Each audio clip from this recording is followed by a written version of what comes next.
Big data questions. What is big data?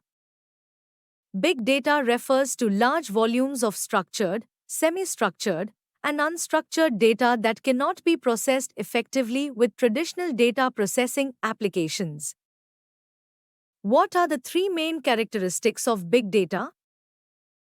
The three main characteristics of big data are volume, the sheer amount of data, velocity, the speed at which data is generated and processed, and variety, the diversity of data types and sources.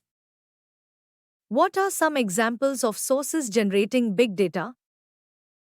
Examples include social media interactions, sensor data from IoT devices, website clickstreams, financial transactions, and scientific research data.